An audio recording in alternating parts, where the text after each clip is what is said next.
देखो बच्चों, आज का जो वीडियो है वो क्लास 10th के केमिस्ट्री का चैप्टर नंबर 1 का होगा, जिसका नाम है केमिकल रिएक्शंस एंड इक्वेशन। ठीक है, इस चैप्टर में बच्चों आपको ये प्रत्येक टॉपिक कवर करना है, जिसमें जो पहला टॉपिक है वो है केमिकल इक्वेशन।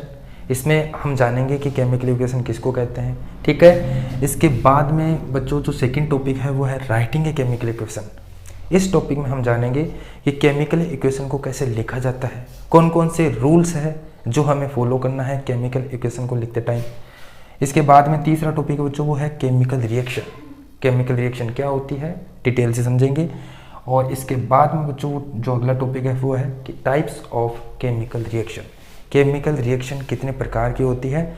आपकी बुक में 7 प्रकार की केमिकल रिएक्शन दे रखी है। पहली दे रखी है कॉम्बिनेशन रिएक्शन, ठीक है। दूसरी दे रखी है डिकम्पोजिशन। तीसरी दे रखी है डिस्प्लेसमेंट। चौथी दे रखी है डबल डिस्प्लेसमेंट। फिफ्थ आपको दे रखी है ऑक्सीडेशन रिएक्शन। 6 आपको दे रखी है रिडक्शन। और 7 आपको दे रखी है रेडॉक्स रिएक्शन। देखो बच्चों, एग्जाम में जो क्वेश्चन है वो इनमें से ही आता है। इस चैप्टर में से तो इनमें से आता है लगभग, इनमें से इसमें से भी आता है क्वेश्चन राइटिंग केमिकल इक्वेशन, इसमें से भी आता है और इसमें से भी आता है। जैसे कोई क्वेश्चन आपको दे दिया, कोई रिएक्शन दे दी और आपसे पूछे कि ये रिएक्शन किस प्रकार की है, या आपसे पूछ ले कॉम्बिनेशन जो रिएक्शन है उसका एग्जाम्पल पूछ ले आपको, ठीक है। या आपको कोई रिएक्शन दे दे और पूछे कि ये किस टाइप की रिएक्शन है और आपको 4 ऑप्शन दे दे, तो आपको पता होना चाहिए, इसके एग्जाम्पल डिटेल से पता होना चाहिए, ठीक है। तो देखो बच्चों, इसके बाद में जो टॉपिक है वो है कोरोजन, और इस चैप्टर का जो लास्ट टॉपिक है वो है रेंसिडिटी, ठीक है। देखो स्टार्ट करते हैं आज का वीडियो। देखो बच्चों, वैसे तो इस चैप्टर का पहला टॉपिक केमिकल इक्वेशन नहीं है। क्या है फिर? पहला टॉपिक है फिजिकल और केमिकल चेंज। क्या है बच्चों? फिजिकल और केमिकल चेंज है पहला टॉपिक है। तो मैंने इसलिए मैंने यहाँ पे लिखा नहीं है, क्योंकि मैंने सोचा कि आपको 9th क्लास में ये पढ़ा है तो आता होगा, लेकिन फिर भी मैं बता देता हूँ फिजिकल और केमिकल चेंज, ठीक है। देखते हैं पहला फिजिकल चेंज। देखो फिजिकल चेंज क्या होता है। अगर किसी सब्सटेंस की फिजिकल प्रॉपर्टी में चेंज होता है, फिजिकल चेंज क्या होता है, अगर किसी सब्सटेंस के फिजिकल प्रॉपर्टी में चेंज हो रहा है। फिजिकल प्रॉपर्टी का मतलब जैसे स्टेट एक फिजिकल प्रॉपर्टी है, टेम्परेचर फिजिकल प्रॉपर्टी है, प्रेशर फिजिकल प्रॉपर्टी है, कलर फिजिकल प्रॉपर्टी है, ठीक है। अगर फिजिकल प्रॉपर्टी में चेंज हो रहा है किसी सब्सटेंस के, तो हम कहेंगे कि वो किस प्रकार का चेंज हो रहा है, उसमें हो रहा है फिजिकल चेंज, ठीक है। स्टेट का क्या मतलब हुआ? स्टेट मतलब आपको पता है मैटर की 3 स्टेट होती है, सॉलिड, लिक्विड, गैस। अगर किसी सब्सटेंस के फिजिकल प्रॉपर्टी में चेंज हो रहा है तो हम कहेंगे कि उसमें क्या चेंज हो रहा है, फिजिकल चेंज हो रहा है। जैसे एग्जांपल लेते हैं, हम स्टेट का एग्जांपल लेके देखते हैं। देखो बच्चों, पहला हम पढ़ रहे हैं फिजिकल चेंज। देखो एग्जांपल देखते हैं। जैसे आइस होती है बच्चों, कौन सी स्टेट में होती है? सॉलिड स्टेट में होती है, सॉलिड में। जब आप आइस को गर्म करते हो, तो आप देखते हो कि उसकी स्टेट चेंज हो जाती है। स्टेट चेंज का मतलब उसमें फिजिकल चेंज हो रहा है, फिजिकल प्रॉपर्टी में चेंज हो रहा है, और फिजिकल प्रॉपर्टी में चेंज होने का मतलब उसमें फिजिकल चेंज हो रहा है। तो देखो आइस सॉलिड स्टेट है, जब आप इसको गर्म करोगे तो ये वाटर में चेंज हो जाता है, और वाटर क्या है बच्चों? लिक्विड है। तो आपने देखा कि देखो सॉलिड से लिक्विड में बदल गया, फिजिकल प्रॉपर्टी में चेंज हो गया, मतलब स्टेट में चेंज हो गया। स्टेट क्या है? फिजिकल प्रॉपर्टी है, तो फिजिकल प्रॉपर्टी में चेंज हो गया। जब आप इसको और फर्दर गर्म करते हो तो लिक्विड से ये किस में बदल जाता है? लिक्विड से ये बदल जाएगा किस में? गैस में। गैस क्या? वेपर में बदल जाएगा। वेपर क्या है बच्चों? गैस है। तो आपने देखा यहाँ पे कि जब आप आइस को मतलब सॉलिड को गर्म किया तो ये किस में बदल गया? वाटर मतलब लिक्विड में बदल गया। और इसको फर्दर गर्म करोगे तो ये वेपर मतलब गैस में बदल जाएगा। तो देखो इसकी स्टेट में चेंज हो रहा है, स्टेट में चेंज हो रहा है। स्टेट क्या है? फिजिकल प्रॉपर्टी, तो मतलब इसमें फिजिकल चेंज हो रहा है। आप देखो वापिस ये गैस बना है। आप देखो यहाँ पे आप देख रहे हो कि सॉलिड से लिक्विड बना है, माना कि फिजिकल प्रॉपर्टी यानी स्टेट में चेंज हो रहा है। तो क्या आप वाटर से वापस आइस बना सकते हो? क्या बिल्कुल बना सकते हैं। या गैस से वाटर बना सकते हो? बिल्कुल बना सकते हैं। देखो जब आप वेपर को ठंडा करोगे तो ये पहले वाटर में बदल जाएगा, वाटर में बदल जाएगा। फिर आप वाटर को वापस फर्दर ठंडा करोगे तो ये किस में बदल जाएगा, आइस में बदल जाएगा। तो यहाँ पे आपने दो बातें सीखी, पहला कि इसमें स्टेट में चेंज हो रहा है, स्टेट मतलब फिजिकल प्रॉपर्टी में चेंज हो रहा है, तो ये फिजिकल चेंज है। और आपने दूसरी बात ये देखी कि फिजिकल चेंज में कभी भी न्यू सब्सटेंस नहीं बनता है। जैसे देखो आइस से वाटर बना है तो वाटर से वापस आइस बना सकते हो, तो क्या वाटर न्यू सब्सटेंस था? बिल्कुल भी नहीं, बिल्कुल भी कोई न्यू सब्सटेंस नहीं था। तो आपने ये देखा, आई बात समझ में? उम्मीद करता हूँ फिजिकल चेंज आप समझ गए होंगे। इसके बाद में दूसरा देखते हैं केमिकल चेंज। देखो केमिकल चेंज क्या होता है, इसका उल्टा ले लो, उसमें फिजिकल प्रॉपर्टी में चेंज हो रहा था, इसमें केमिकल प्रॉपर्टी में चेंज हो जाएगा। जैसे अगर किसी सब्सटेंस के केमिकल प्रॉपर्टी और उसके कंपोजिशन में चेंज होता है तो इसका मतलब उसमें कौन सा चेंज हो रहा है, केमिकल चेंज। और आपको बता दूं ये पूरा चैप्टर ही बच्चों केमिकल चेंज का ही है। केमिकल रिएक्शन मतलब केमिकल चेंज का है, ठीक है। अगर किसी सब्सटेंस के केमिकल प्रॉपर्टी में चेंज होता है, केमिकल प्रॉपर्टी और उसके कंपोजिशन में चेंज होता है, तो हम कहेंगे कि उसमें किस टाइप का चेंज हो रहा है, केमिकल चेंज हो रहा है। जैसे एग्जांपल। और दूसरी बात, केमिकल चेंज में न्यू सब्सटेंस बनता है, इसमें न्यू सब्सटेंस नहीं बनता। इसमें क्या है, अगर ये वाटर बना है तो वाटर से वापस ओरिजिनल हम प्राप्त कर सकते हैं, मतलब आइस प्राप्त कर सकते हैं। लेकिन केमिकल चेंज में ऐसा नहीं है। अगर एक बार ओरिजिनल से कोई दूसरा सब्सटेंस बना है तो दूसरे से वापस हम ओरिजिनल प्राप्त नहीं कर सकते। तो ये किस टाइप का रिएक्शन हुआ, ये किस प्रकार का चेंज है, केमिकल चेंज है, ठीक है। आपने केमिकल चेंज में क्या बातें सीखी, केमिकल चेंज में आपने देखा कि केमिकल चेंज में किसी सब्सटेंस की केमिकल प्रॉपर्टी और उसके कंपोजिशन में चेंज होता है। दूसरी बात आपने ये देखी कि इसमें न्यू सब्सटेंस बनता है, जबकि फिजिकल चेंज में कोई न्यू सब्सटेंस नहीं बनता। तीसरी बात आपने ये देखी, इसमें भी देखो तीसरी बात बताई नहीं लेकिन आपने देखी होगी, ये जो फिजिकल चेंज होता है वो टेम्परेरी चेंज होता है, टेम्परेरी होता है, वाटर से वापस आइस बना सकते हो, ये टेम्परेरी है। जबकि केमिकल चेंज क्या है, परमानेंट चेंज है। एक बार चेंज हो गया तो वो कभी भी आप वापस नए से पुराना यानी ओरिजिनल नहीं बना सकते। एग्जाम्पल ले लो, दूध से दही में बनना, सॉरी दूध से दही बनना। तो दूध से दही बनना किस टाइप का एग्जाम्पल है, ये है केमिकल चेंज। किस टाइप का चेंज है, केमिकल चेंज। देखो आपने दूध से दही बनाया तो दही से वापस दूध नहीं बना सकते। Burning of coal, burning of natural gas, तो ये सारे एग्जाम्पल है वो केमिकल चेंज के। आपको बच्चों में सारे केमिकल चेंज के एग्जाम्पल यहाँ पे नहीं बताऊंगा क्योंकि ये सारा केमिकल चेंज ही तो है। इसमें देखो केमिकल रिएक्शन में बताऊंगा केमिकल चेंज, और ये सारे केमिकल चेंज के एग्जाम्पल इसमें पढ़ेंगे, ठीक है। तो अब हम स्टार्ट करते हैं हमारा जो इस चैप्टर का पहला टॉपिक, केमिकल इक्वेशन।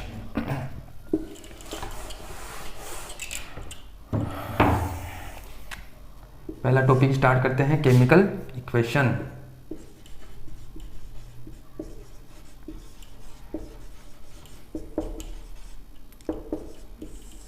देखो केमिकल इक्वेशन क्या होता है पहले समझा देता हूं, बाद में लिख दूंगा। देखो केमिकल इक्वेशन, केमिकल इक्वेशन एक टाइप की रिएक्शन ही होती है।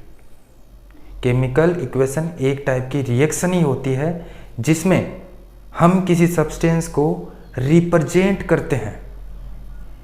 केमिकल रिएक्शन एक प्रकार की रिएक्शन होती है जिसमें किसी सब्सटेंस को हम क्या करते हैं, रिप्रेजेंट करते हैं उसके सिंबल और मॉलिक्यूल के द्वारा। उसी को हम कहते हैं केमिकल इक्वेशन। जो मैंने बोला है वो लिख देता हूं, ए रिएक्शन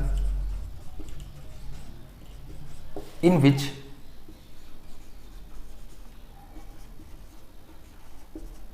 substances are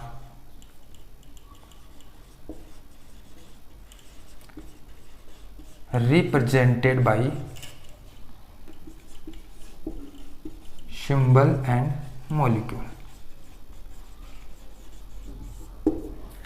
देखो ये रिएक्शन है जिसमें हम सब्सटेंस को रिप्रेजेंट करते हैं किसके द्वारा, सिंबल और मॉलिक्यूल के द्वारा। इसी को हम कहते हैं केमिकल इक्वेशन। एग्जाम्पल के थ्रू समझते हैं। जैसे एग्जाम्पल ले लेते हैं, देखो एग्जाम्पल मैग्नीशियम का ले लेते हैं क्योंकि आपकी बुक में मैग्नीशियम का दे रखा है, मैग्नीशियम का लेते हैं। मैग्नीशियम को आप जब जलाते हो, इस बात को नोटिस कर लेना बच्चों, अगर हम किसी चीज़ को जलाते हैं, जलाने का मतलब उसका रिएक्शन होगा ऑक्सीजन के साथ। किसके साथ, ऑक्सीजन के साथ। हमेशा ऑक्सीजन के साथ होगा। हम किसी चीज़ को जलाएंगे तो उसका रिएक्शन हमेशा ऑक्सीजन के साथ होगा। इस बात को नोटिस कर लेना। तो देखो मैग्नीशियम को हम जलाते हैं तो मतलब वो ऑक्सीजन के साथ रिएक्शन करता है, तो वो ऑक्सीजन के साथ रिएक्शन करके क्या बनाता है बच्चों, कभी भी कोई भी मेटल है वो ऑक्सीजन के साथ रिएक्शन करता है, ये क्या है मेटल है और ये ऑक्सीजन के साथ रिएक्शन करता है, तो हमेशा मेटल ऑक्साइड बनता है, मेटल ऑक्साइड मतलब मैग्नीशियम ऑक्साइड बनता है, तो ये बनेगा मैग्नीशियम ऑक्साइड। तो देखो हम मैग्नीशियम ऐसे कभी भी रिएक्शन में पूरा मैग्नीशियम ये इंग्लिश में तो नहीं लिखेंगे, इसको रिप्रेजेंट करेंगे इसके सिंबल से, इसको हम रिप्रेजेंट करेंगे इसके सिंबल से। इसका सिंबल क्या होता है Mg। ऑक्सीजन को हमेशा ऐसे तो नहीं लिखेंगे इंग्लिश में, इसको रिप्रेजेंट करेंगे इसके सिंबल से, क्या O2, ठीक है। और ये बनता है मैग्नीशियम ऑक्साइड, तो मैग्नीशियम ऑक्साइड हमेशा इंग्लिश में ऐसे तो नहीं लिखेंगे, इसको रिप्रेजेंट करेंगे इसके मॉलिक्यूल से, इसका मॉलिक्यूल से रिप्रेजेंट करेंगे और इसका मॉलिक्यूल है MgO, ठीक है, MgO इसका मॉलिक्यूल है। देखो बच्चों आपके मन में डाउट आ रहा होगा कि ये MgO ही क्यों बनाता है, ये MgO3 क्यों नहीं बना रहा, MgO4 क्यों नहीं बना रहा, Mg2O क्यों नहीं बना रहा। अगर आप मैग्नीशियम की रिएक्शन ऑक्सीजन के साथ करवा के आपको पता है कि मैग्नीशियम ऑक्साइड बनता है, ऑक्साइड का मतलब ऑक्सीजन लगा दो लास्ट में, तो यही क्यों बनता है, ये क्यों नहीं बनता है, इसमें भी देखो ऑक्सीजन लगा हुआ है, इसमें भी ऑक्सीजन लगा हुआ है, इसमें भी ऑक्सीजन लगा हुआ है, तो ये क्यों बनता है, ये क्यों नहीं बनते। तो देखो बच्चों आपको बता दूं केमिस्ट्री के 4 चैप्टर हैं, चारों चैप्टर आपको आए, आप चाहते हो कि आपको चारों चैप्टर आए तो 2 चीज़ें आपको आनी चाहिए। कौन कौन सी, पहली चीज़ आपको एटॉमिक नंबर आना चाहिए। एटॉमिक नंबर वैसे 1 से लेकर 118 तक होता है, लेकिन आपको कम से कम 30 तक एटॉमिक नंबर आना चाहिए। अगर आपको एटॉमिक नंबर नहीं आता है तो मैं बता देता हूँ यहाँ पे तो दिक्कत आएगी, आगे आने वाले चैप्टर में बहुत ज़्यादा दिक्कत आएगी।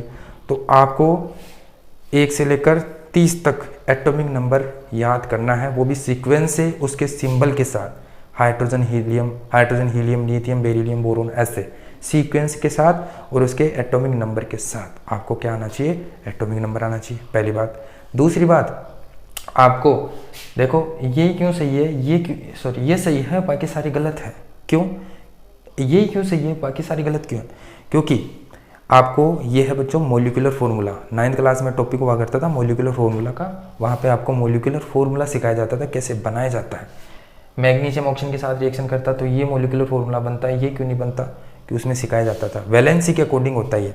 तो अगर आपको वो टॉपिक भी नहीं आता है तो आपको वो टॉपिक भी जाके सीखना है। जैसे मैं यहाँ पे लिखूंगा कि एल्यूमिनियम ऑक्सीजन के साथ रिएक्शन करता है तो यही बनाएगा मैग्नीशियम मेटल ऑक्साइड, तो मेटल यहाँ पे एल्यूमिनियम है तो ये बन जाएगा एल्यूमिनियम ऑक्साइड। अब देखो ये सही है यहाँ पे, अगर मैं इसकी तरह ALO लिखूँ तो ये गलत है, ये है सही इसका। तो आप कहोगे ये क्या प्रॉब्लम है, जिसमें देखो MgO है जबकि इसमें Al2O3 है। तो बच्चों ये है उसकी वैलेंसी भी डिपेंड करता है, वैलेंसी जब तक आपको ये 2 चीज़ें नहीं आएगी तब तक आपको केमिस्ट्री समझ में नहीं आएगी, ठीक है। तो अगर आपको सीखना है तो इसके लिए मैं आपको अलग से वीडियो बना दूंगा, आप कमेंट में मेरे को बता देना, ठीक है। तो देखो मैंने यहाँ पे हमारा टॉपिक केमिकल इक्वेशन का था, तो केमिकल इक्वेशन में देखो मैंने मैग्नीशियम जब ऑक्सीजन के साथ रिएक्शन करता है तो मैग्नीशियम ऑक्साइड बनाता है, तो मैं देखो मैग्नीशियम को उसके सिंबल से रिप्रेजेंट किया है, ऑक्सीजन को उसके सिंबल से रिप्रेजेंट किया है और मैग्नीशियम ऑक्साइड को उसके मॉलिक्यूल से रिप्रेजेंट किया। तो ये क्या है, ये एक केमिकल इक्वेशन है, ये एक केमिकल इक्वेशन बन चुकी है, ठीक है। देखो इसको ढंग से लिख देता हूँ बच्चों, ये क्या बन चुकी है, एक केमिकल इक्वेशन बन चुकी है, मैं बोल सकता हूं इसको केमिकल इक्वेशन। अब देखो एरो के लेफ्ट साइड में, एरो के लेफ्ट साइड में ये एरो है, एरो के लेफ्ट साइड में जितने भी है, अब यहाँ पे देखो 2 है, एक तो मैग्नीशियम है एक ऑक्सीजन है, तो यहाँ पे और भी हो सकता है, और भी हो सकता है, 3 भी हो सकता है, 4 भी हो सकता है। तो एरो के लेफ्ट साइड में जितने भी सब्सटेंस है उसको हम रिएक्टेंट बोलते हैं बच्चों, क्या बोलते हैं, रिएक्टेंट। एरो के लेफ्ट साइड में जितने भी आते हैं उसको रिएक्टेंट बोलते हैं, और राइट साइड में जितने भी आते हैं, इधर देखो MgO एक ही है और भी आ सकता है, तो इनको बोलते हैं प्रोडक्ट, क्या बोलते हैं, प्रोडक्ट बोलते हैं, समझे।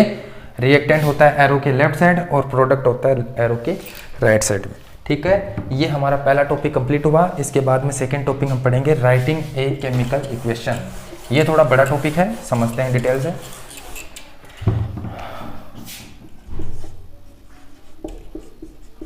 Writing a chemical equation. देखो केमिकल इक्वेशन को कैसे लिखा जाता है, कौन कौन से रूल्स है, ये तो बताया था मैंने। देखो समझते हैं। पहला रूल, स्टेप पढ़ेंगे, स्टेप कितने स्टेप है। तो पहले स्टेप देखते हैं, स्टेप फर्स्ट। स्टेप फर्स्ट क्या कहती है?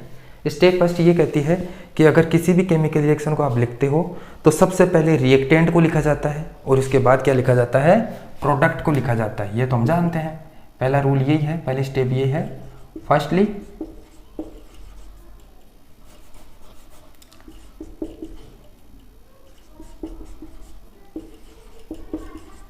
write the reactant and after arrow write the product। ये कह रहा है कि सबसे पहले किसको लिखा जाता है, रिएक्टेंट को, और एरो लगाने के बाद में हमेशा क्या लिखते हैं, प्रोडक्ट को लिखते हैं। जैसे एग्जाम्पल हो गया Mg ऑक्सीजन के साथ रिएक्शन करता है, ये मैंने रिएक्टेंट लिख दिया, और रिएक्टेंट के बाद में हम क्या लिखेंगे, एरो लगा के प्रोडक्ट लिखते हैं, और इसका प्रोडक्ट क्या है, Mg। ठीक है, स्टेप 2 में आओ। स्टेप 2 क्या कहती है? स्टेप 2 ऐसे कहती है कि अगर रिएक्टेंट हो या प्रोडक्ट हो, रिएक्टेंट हो या प्रोडक्ट हो, अगर रिएक्टेंट या प्रोडक्ट एक से ज़्यादा हो तो हम प्लस का साइन लगाते हैं। किसका साइन लगाते हैं? प्लस का साइन लगाते हैं। Plus sign imposed when imposed reactant and product more than 1। इसका क्या मतलब हुआ?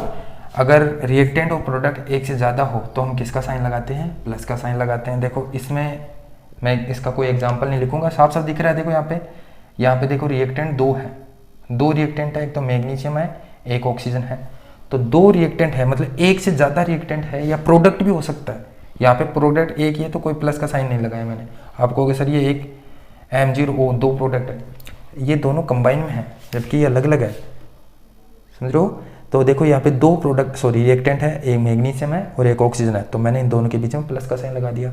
इधर भी प्रोडक्ट और भी हो सकता है, आगे बताऊंगा अभी डिटेल से। इसमें बहुत सारे एग्जांपल देखूंगा तब आपको बताऊंगा कि मैंने प्लस का साइन यहाँ पे लगाया। तो तीसरी स्टेप देखो, उम्मीद करता हूँ दूसरी स्टेप समझ गए होंगे। Step number 3। स्टेप 3 क्या कहती है? स्टेप 3 ये कहती है कि according to conservation of mass, ध्यान से सुनो, according to conservation of mass, mass can neither be created nor be destroyed in a reaction. इसका क्या मतलब हुआ? इसका मतलब हुआ, देखो बच्चों, किसी भी केमिकल रिएक्शन में मास को न तो क्रिएट कर सकते हैं ना डिस्ट्रॉय कर सकते हैं। ठीक है, इसमें क्या होता है, किसी भी केमिकल रिएक्शन में मास को न तो क्रिएट किया जा सकता है ना डिस्ट्रॉय किया जा सकता है, मास को एक रूप से दूसरे रूप में चेंज किया जा सकता है। यह है तीसरा रूल। लिख देता हूं जो मैंने बोला है। According to conservation of mass, mass can neither be created nor be destroyed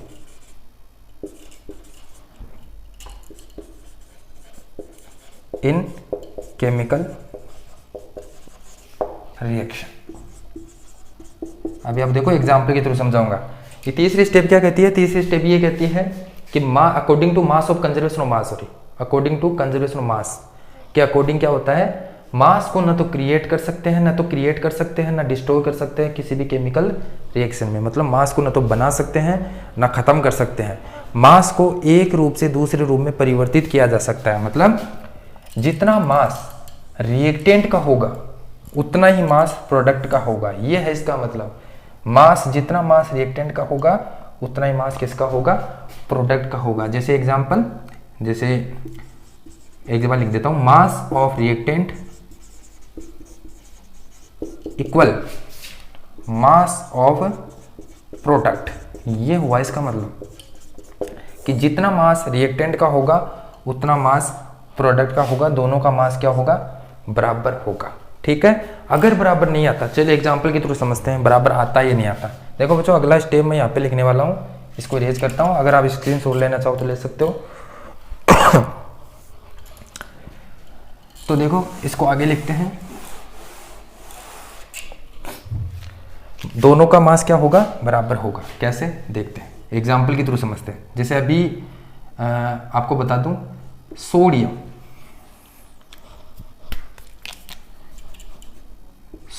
है, वो ऑक्सीजन के साथ रिएक्शन करता है तो सोडियम ऑक्साइड बनाता है। अब आप देखो फिर कंफ्यूजन में हो गए कि Na2O बनाता है, Na O क्यों नहीं बनाता, NaO2 क्यों नहीं बनाता, Na2O3 क्यों नहीं बनाता, ये क्यों बनाता है। तो देखो इसके लिए मैं आपको बता देता हूँ, अभी बता देता हूँ कि अगर आपको ये मॉलिक्यूलर फॉर्मूला नहीं आता है तो आप मुझे कमेंट करना, मैं आपको मॉलिक्यूलर फॉर्मूला का एक अलग से वीडियो बना दूंगा और कंप्लीट डिटेल से आपको वापस समझा दूंगा। ठीक है। देखो ये बन रहा है, तो हम देखते हैं कि क्या ये तीसरी स्टेप को फॉलो करता है कि रिएक्शन। मतलब अब देखो यहाँ पे रिएक्टेंट कितने हैं, 2 है और प्रोडक्ट 1 है, तो क्या दोनों साइड मास बराबर होता है, बराबर है या नहीं है। चलो चेक करते हैं। मास क्या होता है, देखो बच्चों आपको मास यहाँ पे समझा नहीं सकता, बहुत बड़ा टॉपिक है ये। आप ऐसे समझ लो कि मास होता है ना, वो एटॉमिक नंबर का लगभग अप्रोक्सीमेटली लगभग क्या होता है, दुगुना होता है। ज़्यादा भी हो सकता है, लगभग दुगुना भी होता है। तो सोडियम है बच्चों, वो सोडियम का एटॉमिक नंबर है 11 नंबर का है सोडियम, तो इसका मास है बच्चों वो 23 होता है। कितना है, 23। ऑक्सीजन एटॉमिक नंबर 8 और इसका लगभग दुगुना कर दो 16। एक ऑक्सीजन का 16 है तो ऑक्सीजन 2 है, तो इसका कितना हो गया 2 × 16।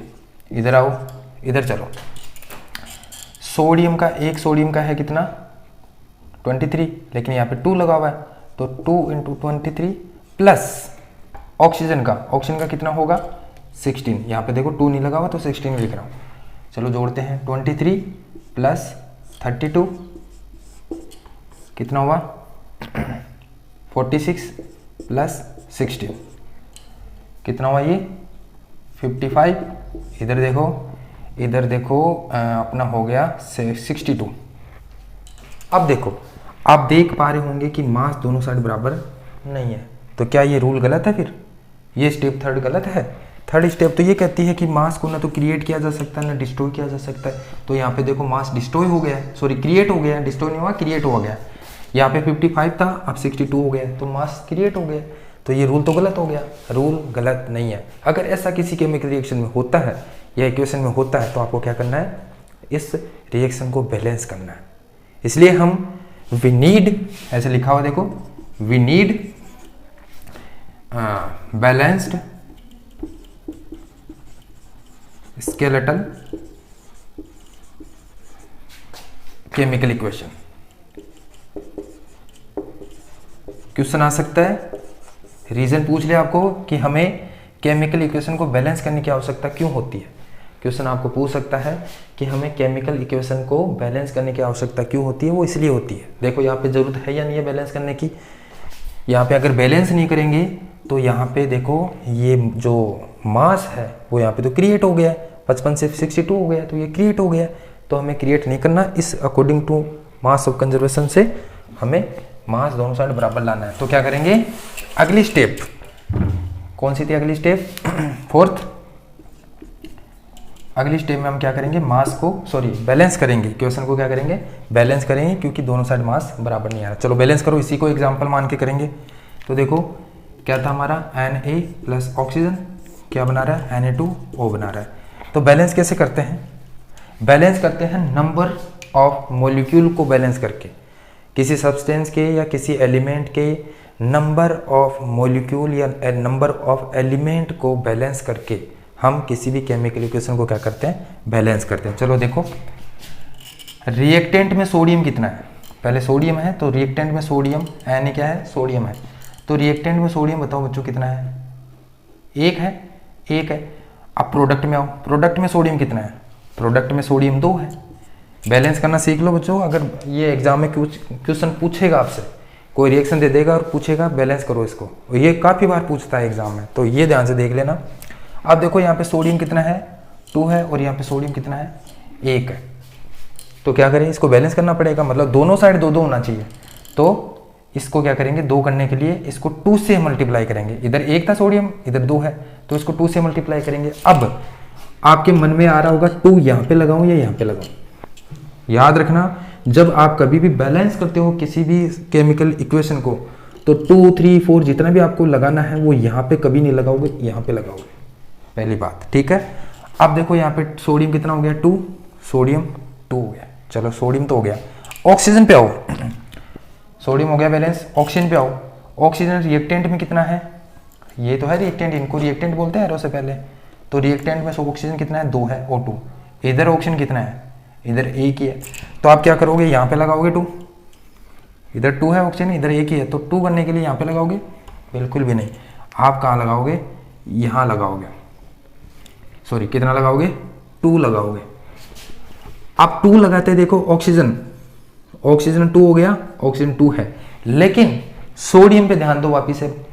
यहाँ पे सोडियम कितना हो गया, देखो ऑक्सीजन तो 2 हो गया, इधर ऑक्सीजन कितना है, 2 है, O2, लेकिन यहाँ पे O2 ये तो ठीक है, लेकिन आप सोडियम पे आओ, सोडियम कितना हो गया, Na2, 2 तो पहले ही था, और 2 से मल्टीप्लाई और कर दिया, 4 हो गया। यहाँ पे कितना है, 2 है, तो हम 4 से मल्टीप्लाई करेंगे, मतलब बैलेंस क्या हुआ, 4 4 Na प्लस O2, एक बार मैं लिख देता हूँ ऐसे ही।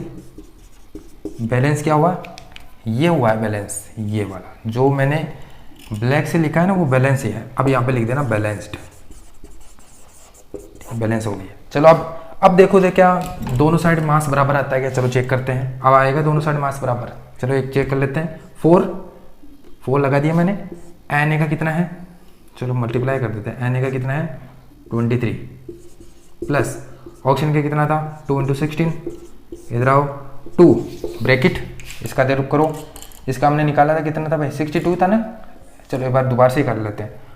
23 Na का 23 इंटू 2 प्लस ऑक्सीजन का कितना 16, करो एक बार कितना हुआ,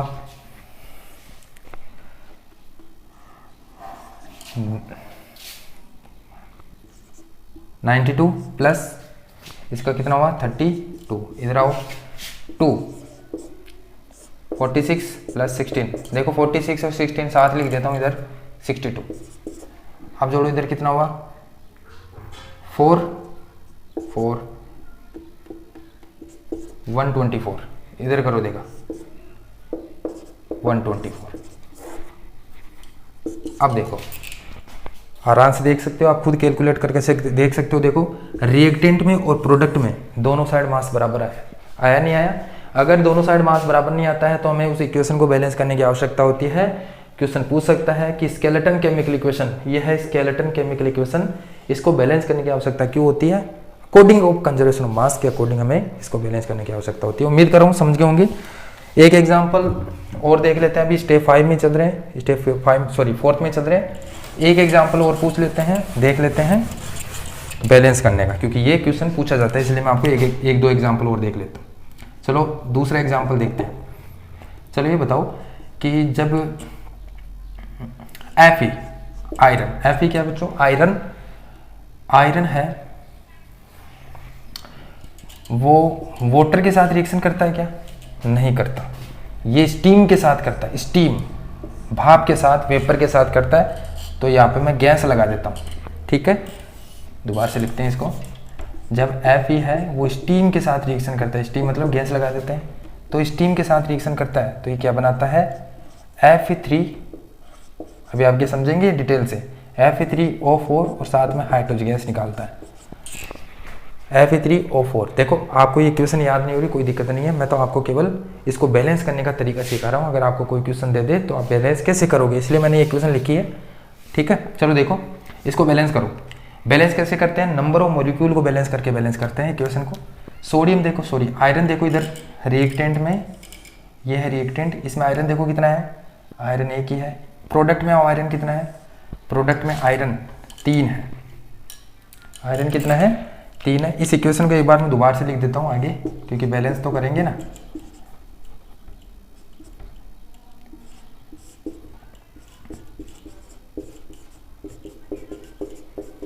अब देखो यहाँ पे Fe3 है और यहाँ पे Fe कितना है 1 है, तो क्या करे इधर 3 से मल्टीप्लाई कर दे, मतलब इसको 3 से मल्टीप्लाई कर दो।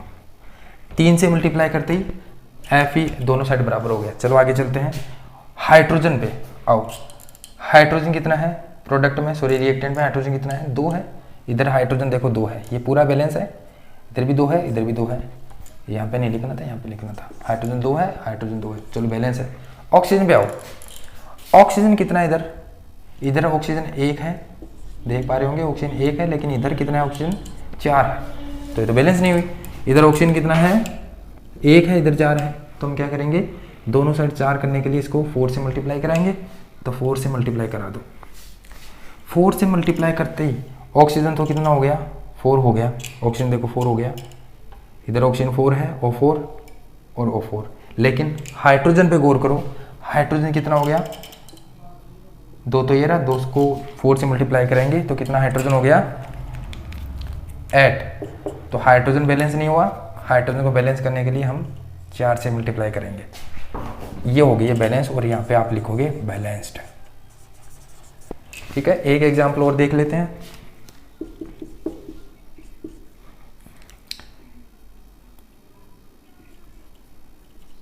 Zn प्लस H2SO4, जब जिंक है ये बच्चों इसका क्या नाम है सल्फ्यूरिक एसिड, और ये है जिंक। जब सल्फ्यूरिक एसिड जिंक के साथ रिएक्शन करता है तो ये बनाता है ZnSO4 प्लस हाइड्रोजन। बताओ ये बैलेंस है या नहीं है, बिल्कुल बैलेंस है, साफ साफ दिख रहा है। Zn एक है, Zn एक है, SO4 हाइड्रोजन हाइड्रोजन, तो ये पहले से बैलेंस है। आपको कंफ्यूज करने के लिए एग्जाम में आपको दे देगा ऐसी रिएक्शन, आपको दे देगा ऐसी इक्वेशन, आपको दे देगा जो पहले से बैलेंस है, और आपको कंफ्यूज करने के लिए वो आपको दे देगा, तो आप कंफ्यूज नहीं होना है, बैलेंस्ड है। ठीक है, चलो ये हो गया। इसके बाद में हम अगली स्टेप में चलते हैं। अगली स्टेप कौन सी है 5th वाली। देखो हम इसी टॉपिक में चल रहे हैं, राइटिंग ए केमिकल इक्वेशन। तो अगली स्टेप क्या है, अगली स्टेप ये है बच्चों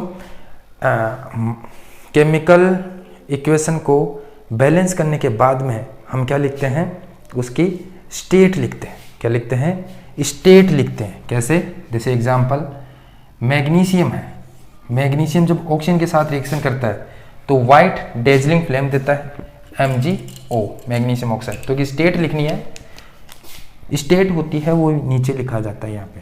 तो स्टेट क्या है, देखो इसकी स्टेट मतलब सॉलिड है, लिक्विड है, गैस है, क्या है। तो मैग्नीशियम बच्चों सॉलिड होता है, तो यहाँ पे सॉलिड है तो S लगाओगे, लिक्विड है तो L लगाओगे, और गैस है तो G लगाओगे। ठीक है, और वो भी स्मॉल में, कभी भी कैपिटल में नहीं लगाना है, स्मॉल में लगाओगे। O2 क्या है, गैस है, तो G लगा दो यहाँ पे। MgO आपको देखो जब मैग्नीशियम को जलाओगे तो ऑक्सीजन के साथ रिएक्शन करेगा, तो आपको व्हाइट कलर का एक आस मिलेगा, राख मिलेगी व्हाइट कलर की, तो वो व्हाइट कलर क्या है, सॉलिड है। एग्जाम्पल इसका ही ले लो, ये एग्जाम्पल और ले लेते हैं। Fe2SO4 क्या बना रहा है, Fe3O4 बना रहा है, और हाइड्रोजन। चलो इसको इसकी स्टेट बताओ। Fe मतलब आयरन क्या होता है, आयरन तो आप जानते हो, लोहा सॉलिड होता है, S लगाओगे। आयरन कभी भी लिक्विड यानी वाटर के साथ रिएक्शन नहीं करता। यहाँ पे अगर लिक्विड आपने L लगा दिया तो गलत हो जाएगा। आयरन कभी भी वाटर के साथ रिएक्शन नहीं करता, वो स्टेम के साथ करता है। आप G लगाओगे, यहाँ पे क्या लगाओगे, G लगाओगे। और ये क्या है, ये है फेरिक ऑक्साइड, फेरिक ऑक्साइड है, ये सॉलिड होता है, और ये क्या है, गैस है, G होता है। मतलब कहने का मतलब केमिकल इक्वेशन को बैलेंस करने के बाद में उसकी स्टेट लगाई जाती है। अगर सॉलिड है तो S लगाओ, लिक्विड है तो L लगाओ, और गैस है तो G लगाओ स्मॉल में। ठीक है, इसके बाद में जो स्टेप आती है, इसके बाद में कौन सी 6 नंबर की स्टेप, 6 नंबर की स्टेप क्या है देखते हैं। देखो कुछ रिएक्शन ऐसी होती है, कुछ रिएक्शन ऐसी होती है जो उसको कंप्लीट करने के लिए प्रेशर और टेम्परेचर की आवश्यकता होती है। टू कंप्लीट द रिएक्शन या इक्वेशन रिक्वायर्ड, किसकी रिक्वायर्ड होती है? टेम्परेचर एंड प्रेशर, ठीक है। और right the arrow mark about the arrow, right about the arrow. इसका क्या मतलब हुआ? इसका मतलब हुआ कि कोई किसी रिएक्शन को कंप्लीट करने के लिए किसकी आवश्यकता होती है? टेम्परेचर और प्रेशर की आवश्यकता होती है। और वो टेम्परेचर और प्रेशर कहाँ लिखते हैं? एरो के ऊपर लिखते हैं। जैसे एग्जांपल देखो, कुछ रिएक्शन ऐसी होती है जिसको टेम्परेचर देना पड़ता है कंप्लीट कराने के लिए, या प्रेशर देना पड़ता है कंप्लीट कराने के लिए, वैसे नहीं होती है। तो उसके लिए हम जो भी टेम्परेचर जो भी प्रेशर चाहिए उसको हम एरो के ऊपर लिखते हैं। जैसे एग्जांपल देखते हैं, एग्जांपल है जैसे नाइट्रोजन जब हाइड्रोजन के साथ रिएक्शन करता है, जब नाइट्रोजन हाइड्रोजन के साथ रिएक्शन करता है तो ये बनाता है अमोनिया। पहले तो इसको बैलेंस करते हैं, चलो पहले इसकी स्टेट लिखते हैं, चलो बैलेंस करते हैं। पहले नाइट्रोजन की नाइट्रोजन बैलेंस कर लेते हैं, बैलेंस को देखते हैं। देखो नाइट्रोजन रिएक्टेंट में नाइट्रोजन कितना है? 2 है, नाइट्रोजन 2 है। इधर देखो नाइट्रोजन 1 है, नाइट्रोजन 1 ही है तो इसको 2 से मल्टीप्लाई करेंगे। अब नाइट्रोजन 2 हो गया। चलो अब हाइड्रोजन पे आओ, हाइड्रोजन कितना है? इधर देखो हाइड्रोजन कितना है? 3 तो पहले थे और 3 को 2 से करेंगे 6 हो गया। इधर 2 ही है तो 6 करने के लिए 2 को 6 करने के लिए 3 से मल्टीप्लाई करेंगे, ये बैलेंस हो गई है। बैलेंस हो गया। चलो स्टेट भी लिखो इसकी। नाइट्रोजन गैस होती है, स्टेट जी हो गया। ये है गैस और ये भी एक गैस है, तो तीनों गैस है तो जी लिखेंगे। अब देखो इस रिएक्शन को कंप्लीट कराने के लिए जब नाइट्रोजन हाइड्रोजन के साथ रिएक्शन करता है तो अमोनिया नहीं बनता है। कब नहीं बनेगा? जब तक नहीं बनेगा जब तक इसको टेम्परेचर और प्रेशर ना मिल जाए। कितना टेम्परेचर चाहिए? इसको चाहिए 773 केल्विन, 773 केल्विन टेम्परेचर चाहिए और 200 एटीएम, एटीएम का मतलब एटमॉस्फेरिक प्रेशर चाहिए। इस रिएक्शन को कंप्लीट कराने के लिए 773 केल्विन टेम्परेचर चाहिए और 200 एटीएम इसको क्या चाहिए? प्रेशर चाहिए, तब जाके ये रिएक्शन होगी। एग्जाम्पल और ले लो, कार्बन मोनोऑक्साइड जब हाइड्रोजन के साथ रिएक्शन करता है तो वैसे ये बनाता है, इसका नाम है बच्चों मेथेनॉल। क्या नाम है? मेथेनॉल इसका नाम है। अब देखो पहले इसकी स्टेट लिख लेते हैं। सॉलिड ये क्या है? कार्बन मोनोऑक्साइड, ये गैस होती है, ये गैस होती है और ये अल्कोहल लिक्विड है, ये लिक्विड है, ठीक है। अब देखो बैलेंस आप कर लेना, ये आपके लिए क्या है? इक्वेशन है, आप इसको बैलेंस करना। अब इसको देखो 340 एटीएम प्रेशर चाहिए, टेम्परेचर नहीं, इसको प्रेशर चाहिए। ये रिएक्शन कब होगी? 340 एटमॉस्फेरिक प्रेशर पे ये रिएक्शन होगी, ठीक है। चलो इसके बाद में अगली स्टेप देखते हैं, कौन सी? Step number 7। स्टेप नंबर 7 क्या कहती है? यहीं पे लिख देते हैं, ऊपर ही लिख देते हैं। स्टेप नंबर 7 क्या कहती है? स्टेप नंबर 7 क्या कहती है? देखो कैटेलिस्ट, आपको नाम पता होना चाहिए कैटेलिस्ट क्या होता है। नाम सुना हुआ है? नहीं सुना हो तो ध्यान से सुन लो। कैटेलिस्ट, कैटेलिस्ट बच्चों वह सब्सटेंस होते हैं। पहले देखो स्टेप अगली पढ़ने से पहले आपको कैटेलिस्ट पता होना चाहिए, क्योंकि कैटेलिस्ट रिलेटेड ये अगला स्टेप है। देखो कैटेलिस्ट वह सब्सटेंस होते हैं जो किसी केमिकल रिएक्शन को स्टार्ट करने में काम आते हैं। जैसे कुछ केमिकल रिएक्शन ऐसी होती है जो स्टार्ट नहीं होती, चाहे उसको टेम्परेचर दे दो, प्रेशर दे दो, फिर भी स्टार्ट नहीं होती, वो कैटलिस्ट के प्रेजेंस में स्टार्ट होती है। यानी उसके अंदर कुछ ऐसे सब्सटेंस डाल दो तो वो रिएक्शन स्टार्ट हो जाती है। तो कैटलिस्ट वह सब्सटेंस होते हैं जो किसी केमिकल रिएक्शन को स्टार्ट करते हैं या उस केमिकल रिएक्शन की जो वेलोसिटी है उसको बढ़ाते हैं, लेकिन खुद कभी भी उस रिएक्शन में भाग नहीं लेते। उस सब्सटेंस को हम कहते हैं कैटलिस्ट। दोबारा सुनो, कैटलिस्ट वह सब्सटेंस होते हैं जो केमिकल रिएक्शन में भाग नहीं लेते हैं, लेकिन केमिकल रिएक्शन इन्वॉल्व होते ही नहीं, उसमें केमिकल रिएक्शन को स्टार्ट करते हैं या उसकी वेलोसिटी को बढ़ाने में काम आते हैं, वो है तो होते हैं कैटलिस्ट। एग्जाम्पल देखो, जैसे आपको बता दो फोटोसिंथेसिस का नाम सुना हो तुम्हारा। फोटोसिंथेसिस क्या होती है, जिसमें प्लांट्स होते हैं वो अपना खुद जो खाना है, अपना ग्लूकोज है वो खुद बनाते हैं। कौन सी प्रोसेस से? फोटोसिंथेसिस। इसमें क्या होता है, जो प्लांट्स होते हैं बच्चों वो क्या करते हैं, CO2 और वाटर को यूटिलाइज करते हैं, CO2 और वाटर को यूटिलाइज करते हैं और अपना ग्लूकोज बनाते हैं। ग्लूकोज का फॉर्मूला जानते हो, C6H12O6। इसको बैलेंस कर लेना, मैं पहले कर देता हूँ बैलेंस क्या होगा इसका। 6 वाटर के मॉलिक्यूल निकालता है और 6 ऑक्सीजन निकालता है। ये है रेस्पिरेशन, इसको कहते हैं, सॉरी रेस्पिरेशन ही, फोटोसिंथेसिस। देखो बच्चों ये प्लांट में होता है। प्लांट क्या करता है, वाटर और CO2 को यूटिलाइज करता है और ग्लूकोज बना देता है। लेकिन बच्चों ऐसा है, इसमें यहाँ पे कैटलिस्ट की आवश्यकता होगी। कभी भी ये ऐसे ग्लूकोज नहीं बना पाता। ऐसे तो हम भी बना दे CO2 और वाटर, CO2 हमारे पास भी है, वाटर हमारे पास भी है, तो ग्लूकोज हम अपने आप अंदर बना सकते हैं पेट में, या हमारी बॉडी में ग्लूकोज बनता है अपने आप? नहीं, बाहर से लेना पड़ता है, हमें खाना पड़ता है। लेकिन प्लांट कभी भी खाना नहीं खाते, क्यों? क्योंकि वो अपना ग्लूकोज खुद बनाते हैं, क्योंकि उसके पास ऐसे कैटलिस्ट है जो हमारे पास नहीं है। क्या नाम है उस कैटलिस्ट का? क्लोरोफिल। क्लोरोफिल उनके पास। सनलाइट भी होता है, सनलाइट तो हमारे पास भी होती है, तो वहाँ पे क्लोरोफिल क्या है बच्चों? कैटलिस्ट है। कैटलिस्ट की प्रेजेंस में रिएक्शन होती है, वरना नहीं होगी। तो कैटलिस्ट यहाँ पे क्या है? क्लोरोफिल है। एक एग्जाम्पल और ले लेते हैं। जैसे आपको बता दूं, ये आपको एग्जाम्पल थोड़ा महंगा पड़ जाएगा।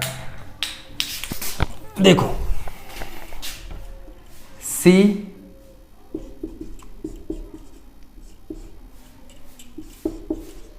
ये किसका फॉर्मूला है?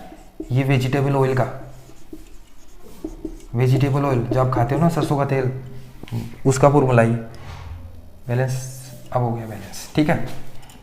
ये हाइड्रोजन के साथ रिएक्शन है। आपने डालडा घी देखा है? डालडा घी वेजिटेबल घी बोलते हैं उनको, तो वो डालडा घी से बनता है, वो वेजिटेबल ऑयल से ही बनता है, वेजिटेबल घी।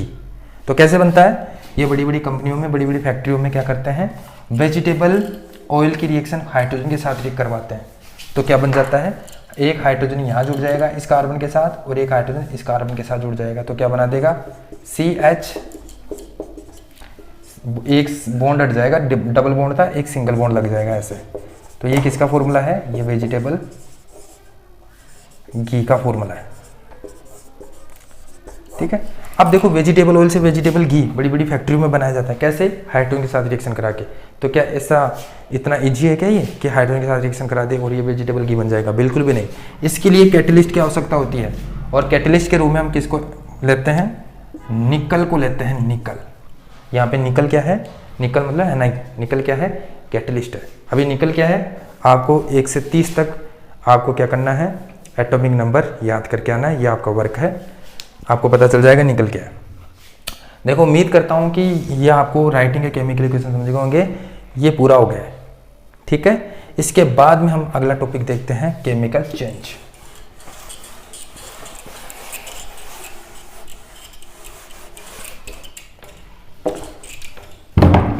वीडियो समझ में आ रहा है तो बच्चों वीडियो को लाइक करना, चैनल पर नए हो तो चैनल को सब्सक्राइब करके बेल आइकन को प्रेस करना, ठीक है।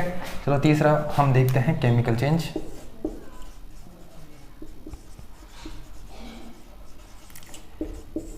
देखो केमिकल चेंज क्या होता है? केमिकल चेंज नहीं बच्चों, केमिकल रिएक्शन। केमिकल रिएक्शन देखो अभी मैंने बताया केमिकल चेंज के बारे में। केमिकल रिएक्शन केमिकल चेंज से रिलेटेड है। अभी मैंने आपको क्या बताया था? केमिकल चेंज के बारे में बताया था। केमिकल चेंज क्या होता है? जिसमें किसी सब्सटेंस के केमिकल प्रॉपर्टी में और उसके कंपोजिशन में चेंज होता है और इसमें न्यू सब्सटेंस बन जाता है। और जो न्यू सब्सटेंस होता है वो ओरिजिनल सब्सटेंस से बिल्कुल अलग होता है। जैसे एग्जांपल, दूध से दही बन गया तो दही तो बिल्कुल अलग होगा। किससे? किससे अलग होगा? दूध से। एग्जांपल और ले लेते हैं, जैसे आपको बता दूं, वाटर होता है वो दो चीज़ों से मिलकर बना होता है, हाइड्रोजन और ऑक्सीजन से मिलकर बना होता है। क्या वाटर के अंदर जब आप वाटर को पीते हो तो क्या उसमें हाइड्रोजन और ऑक्सीजन की आपको आती है स्मेल? नहीं आती ना, क्योंकि ये जो सब्सटेंस बना है वाटर, ये बिल्कुल अलग होता है पुराने वाले सब्सटेंस से, ठीक है। तो ये है केमिकल चेंज। तो अभी केमिकल रिएक्शन नहीं हुई है, दोबारा से सुनो। केमिकल चेंज में क्या होता है कि किसी सब्सटेंस में क्या होता है, केमिकल प्रॉपर्टी में चेंज होता है और उसके कंपोजिशन में चेंज होता है, और जो सब्सटेंस बनता है वो बिल्कुल नया बनता है, ठीक है, और पुराने वाले से बिल्कुल अलग होता है और परमानेंट बनता है। तो इस पूरी घटना को क्या कहते हैं? केमिकल रिएक्शन कहते हैं। इस पूरी जो फिनोमिना है इसको हम क्या कहते हैं? केमिकल रिएक्शन कहते हैं। और आपकी बुक में 7 टाइप की केमिकल इक्वेशन केमिकल रिएक्शन दे रखी है, ठीक है। कॉम्बिनेशन, डिकम्पोजिशन, कंप्लीट को सभी को हम डिटेल से पढ़ने वाले हैं, ठीक है। तो सबसे पहले हम पढ़ेंगे बच्चों कॉम्बिनेशन रिएक्शन। Combination reaction. अब यहाँ पे हम थोड़ा स्लो पढ़ेंगे क्योंकि एग्जाम में काफी बार इनसे क्वेश्चन पूछा जाता है। इससे क्वेश्चन पूछा जाएगा आपको बैलेंस करने का। कोई भी इक्वेशन दे देगा, उसको बैलेंस करने के लिए आपको बोलेगा, तो बैलेंस करना आपको आना चाहिए, ठीक है। इसमें आपको पूछेगा, एग्जाम्पल दे देगा कोई सा भी, आप ऐसे भी पूछ सकता है। कॉम्बिनेशन रिएक्शन डायरेक्ट भी आपको पूछ सकता है, तो आपको कंप्लीट आना चाहिए। कॉम्बिनेशन रिएक्शन क्या होती है? देखो ध्यान से सुनो।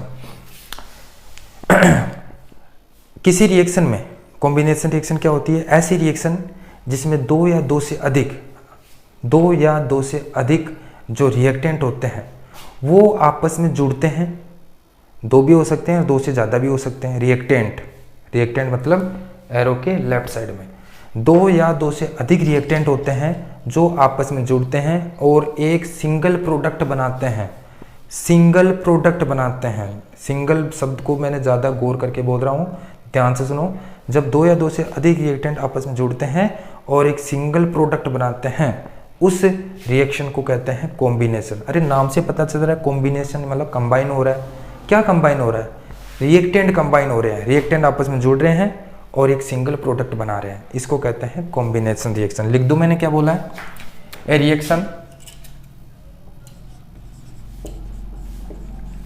इन विच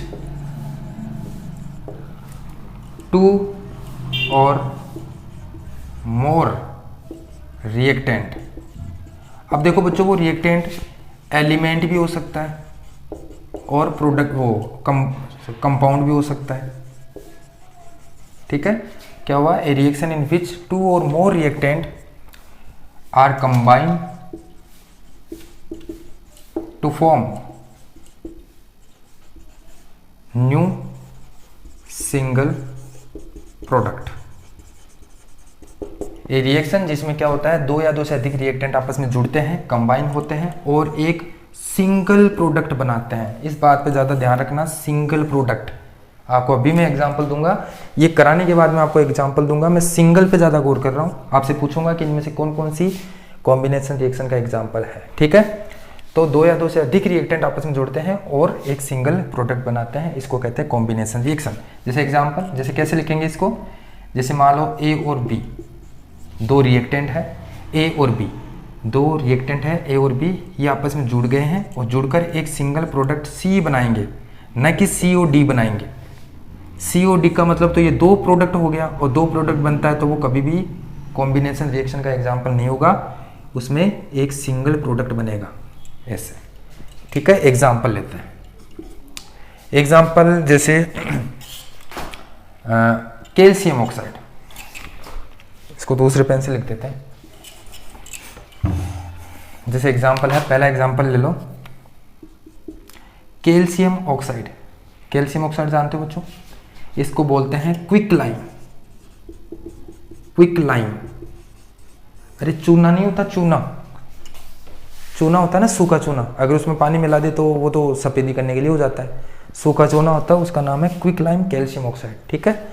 जब कैल्शियम ऑक्साइड वाटर के साथ रिएक्शन करता है, आपने देखा होगा जब सफेदी करते हैं तो उस चूने को पानी में डालते हैं।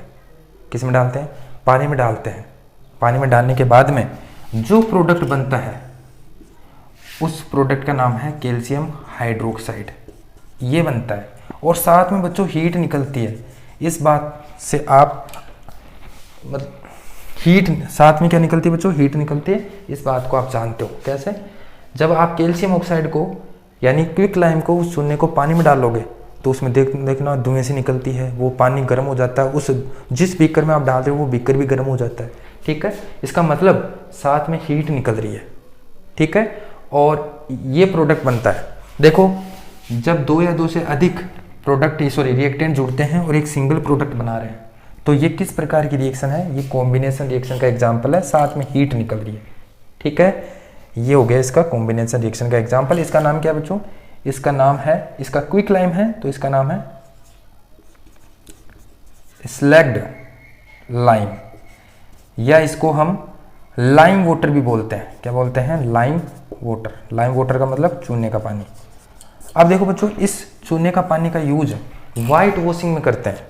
याद रखना, ऐसा क्वेश्चन आपको पता है आजकल छोटे क्वेश्चन ज़्यादा पूछे जाते हैं, बड़े क्वेश्चन कम पूछे जाते हैं। तो यहाँ पे क्वेश्चन बन रहा है कैल्शियम हाइड्रोक्साइड, क्या नाम है इसका, कैल्शियम हाइड्रोक्साइड। इसका यूज करते हैं वाइट वॉशिंग में। किस में यूज करते हैं, वाइट वॉशिंग में। क्वेश्चन पूछ सकता है आपको, वाइट वॉशिंग में इसका यूज करते हैं कैल्शियम हाइड्रोक्साइड का। ठीक है और आप देखना, जब आप सफेदी करते हो, सफेदी करने के बाद में यानी कैल्शियम हाइड्रोक्साइड यानी वाइट वॉशिंग करने के बाद में आप 2 या 3 दिन बाद में आप देखते हो ना, तो आप देखोगे कि जिस दीवार पे आपने सफेदी करी है वो दीवार चमकने लग जाती है। क्यों, क्योंकि कैल्शियम हाइड्रोक्साइड है। ये बेटा ये अगला टॉपिक है ना, ये जो मैं बता रहा हूँ ये कॉम्बिनेशन का नहीं है, कॉम्बिनेशन का तो यही है, मैं आपको ये समझा रहा हूँ, ये कॉम्बिनेशन का एग्जाम्पल है। लेकिन जो अब मैं लिख रहा हूँ वो कॉम्बिनेशन का नहीं है। इसमें क्या हो रहा है कि हाँ कॉम्बिनेशन का हो भी सकता है, देखते हैं अभी। देखो कैल्शियम हाइड्रोक्साइड है, वो CO2 आसपास की जो इन्वायरमेंट है उसके CO2 के साथ रिएक्शन करता है और बच्चों कैल्शियम कार्बोनेट बनता है। क्या बनता है, कैल्शियम कार्बोनेट बन जाता है। और जो सफेदी 2 दिन या 3 दिन बाद में जो दीवार चमक रही है वो इसकी वजह से चमक रही है, क्योंकि क्या बन चुका है, कैल्शियम कार्बोनेट बन चुका है। पहले क्या था, कैल्शियम हाइड्रोक्साइड था, लेकिन इन्वायरमेंट से CO2 के साथ रिएक्शन करता है ये कैल्शियम हाइड्रोक्साइड, जिसको सफेदी करते हैं वो CO2 के साथ रिएक्शन करके कैल्शियम कार्बोनेट बनता है और ये कैल्शियम कार्बोनेट साइन करता है। आई बात समझ में। तो ये क्वेश्चन भी आ सकता है एग्जाम में। तो पहला मैंने एग्जाम्पल बताया ये, जिसमें देखो 2 रिएक्टेंट आपस में जुड़कर सिंगल प्रोडक्ट बनाता है। और एग्जाम्पल देखते हैं, और एग्जाम्पल यहाँ देखो, और एग्जाम्पल देखते हैं। एग्जाम्पल नंबर 2, जब बर्निंग ऑफ कोल, या ऐसे बोल सकते हो बर्निंग ऑफ कोल, जब आप कार्बन यानी कोयले को जलाते हो, कोयला क्या बच्चों एक प्रकार का कार्बन है। जब आप कार्बन को जलाते हो, अभी याद करो मैंने जलाने का मतलब ऑक्सीजन के साथ रिएक्शन। तो ये कार्बन जब ऑक्सीजन के साथ रिएक्शन करता है तो क्या बनाता है, CO2 बनाता है और साथ में हीट निकालता है। क्या निकालता है, साथ में हीट निकालता है। देखो ये किस प्रकार का रिएक्शन है, कॉम्बिनेशन रिएक्शन का एग्जाम्पल है, जिसमें ये 2 या 2 से अधिक, अब देखो यहाँ पे 2 है तो 2 से अधिक भी हो सकता है, लेकिन प्रोडक्ट यहाँ पे सिंगल है CO2। तो ये किस प्रकार का एग्जाम्पल हुआ, कॉम्बिनेशन रिएक्शन का एग्जाम्पल है। अब देखो एक एग्जाम्पल यहाँ पे और लिख देता हूँ, वैसे तो 2-3 और लिखेंगे। तीसरा जो एग्जाम्पल है वो है बच्चों फॉर्मेशन ऑफ वाटर का बनना। वाटर कैसे बनता है, जब हाइड्रोजन और ऑक्सीजन की जब रिएक्शन होती है, हाइड्रोजन ऑक्सीजन के साथ रिएक्शन करता है तो क्या बनाता है, वाटर बनाता है। तो देखो 2 या 2 से अधिक रिएक्टेंट आपस में जुड़कर एक सिंगल प्रोडक्ट बनाता है। तो ये किसका एग्जाम्पल है, ये एग्जाम्पल अपना कॉम्बिनेशन का। और एग्जाम्पल यहाँ पे इसको इरेज करना पड़ेगा। और एग्जाम्पल देखो,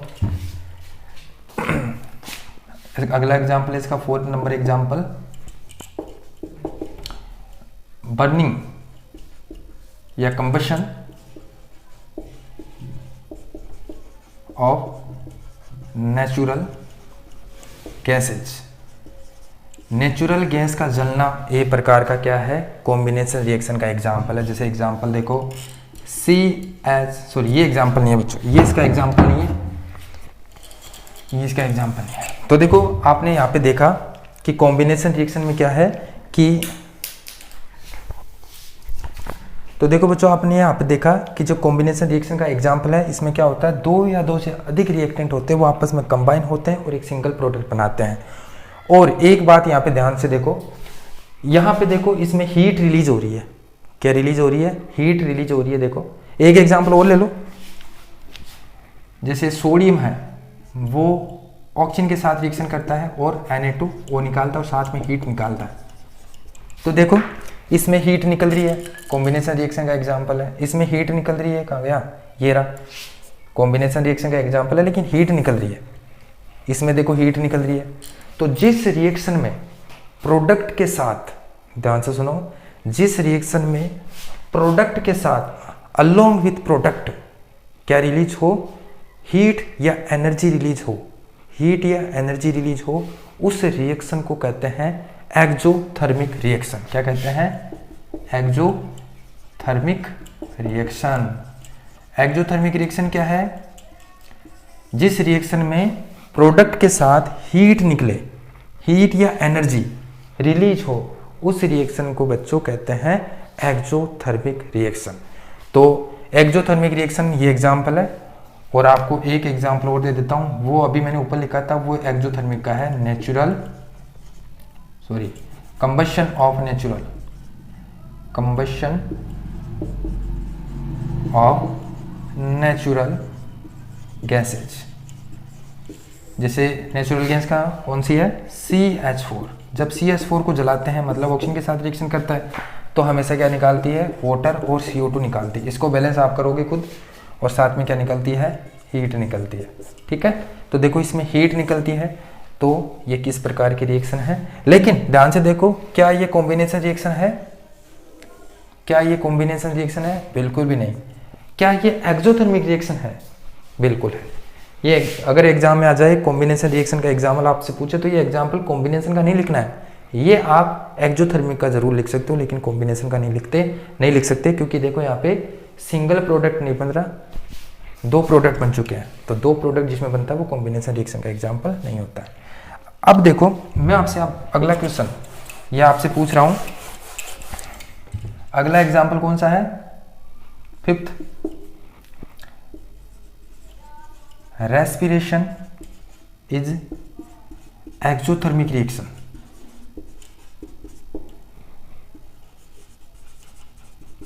ये ऐसे कह रहा है कि ये अगला टॉपिक है बच्चों आपके, इसी में कॉम्बिनेशन में अगला पॉइंट है ये। तो respiration is exothermic reaction, respiration exothermic reaction है।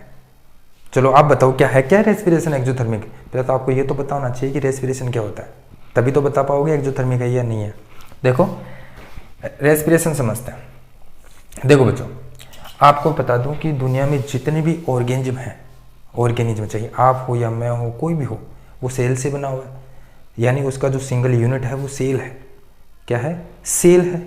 तो ये मान लो ये सेल है किसी भी ऑर्गेनिज्म का, करोड़ों सेलों से बन, और वो बिलियन सेलों से बना हुआ है, ट्रिलियन सेलों से बने हुए हैं। कोई भी ऑर्गेनिज्म, जैसे हमारी बात करें तो ट्रिलियन सेलों से हम बने हुए हैं, और प्रत्येक सेल को जिंदा रहना है। जैसे मान लो आपका हार्ट है, वो लगातार पंप कर रहा है, तो हार्ट पंप कर रहा है, तो हार्ट किसका बना हुआ है, सेल का बना हुआ है। अगर वो सेल खराब हो गए तो आपका हार्ट बंद खराब हो जाएगा, और आपका हार्ट खराब हो गया तो आपकी डेथ हो सकती है, मेरी डेथ हो सकती है। किडनी काम कर रही है फिल्ट्रेशन का, वो नाइट्रोजन वेस्ट यानी यूरिया को फिल्टर करती है, किससे, ब्लड से। तो किडनी के अंदर कौन फिल्टर कर रहा है, सेल फिल्टर कर रहे हैं। किडनी मतलब सेल, तो अगर वो किडनी के सेल खत्म हो जाए, मर जाए, तो किडनी मर जाएगी। मतलब यूनिट जो होता है वो किसी ऑर्गन का जो यूनिट होता है वो सेल होता है, सेल काम कर रहा है वहाँ पे।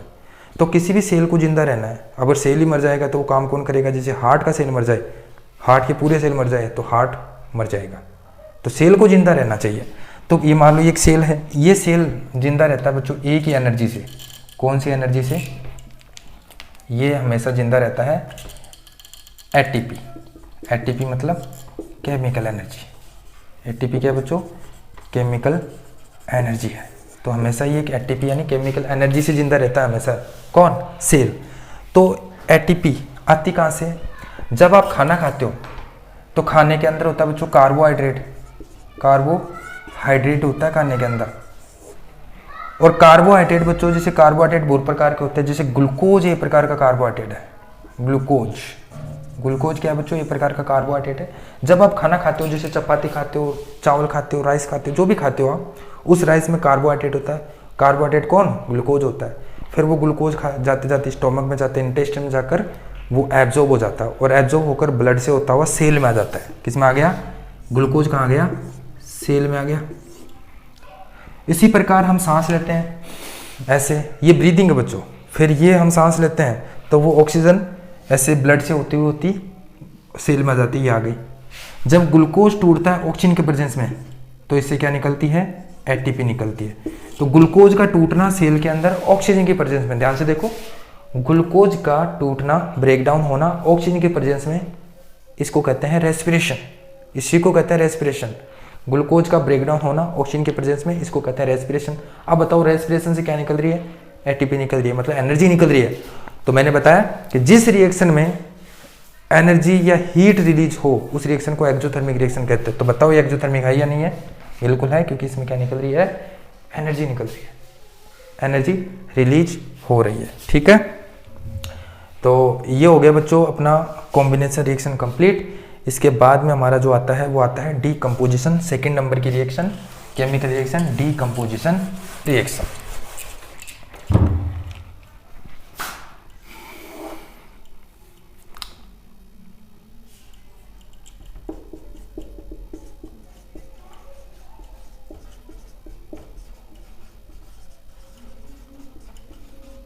देखो कॉम्बिनेशन में क्या था कि दो या दो से अधिक रिएक्टेंट थे वो आपस में जुड़कर, कॉम्बिनेशन में क्या था, ये था, ए हो सकता है, बी हो सकता है, सी हो सकता है, ये आपस में जुड़ेंगे और एक ही सिंगल प्रोडक्ट बनाएंगे, ये था कॉम्बिनेशन का। लेकिन डीकम्पोजिशन क्या क्या है, उल्टा, इसमें दो या दो से अधिक रिएक्टेंट जुड़कर एक सिंगल प्रोडक्ट बना रहे थे, जबकि इसमें रिएक्टेंट सिंगल होगा, ये जैसे मान लो एक रिएक्टेंट है सिंगल ए, ये बहुत सारे प्रोडक्ट बनाएगा, जैसे बी बना देगा, सी बना देगा, डी बना देगा, ये है उल्टा हो गया। देखो आप साफ साफ देख पा रहे होंगे कि जो डीकम्पोजिशन रिएक्शन है वो कॉम्बिनेशन रिएक्शन की उल्टी है। कॉम्बिनेशन में क्या था कि दो या दो से अधिक रिएक्टेंट आपस में जुड़ते थे और सिंगल प्रोडक्ट बनाते थे, जबकि इसमें सिंगल रिएक्टेंट होगा वो दो या दो से अधिक प्रोडक्ट बनाएगा, ये है क्या, डीकम्पोजिशन रिएक्शन। ठीक है, reaction a reaction in which single reactant are break down into more than two product are called decomposition reaction।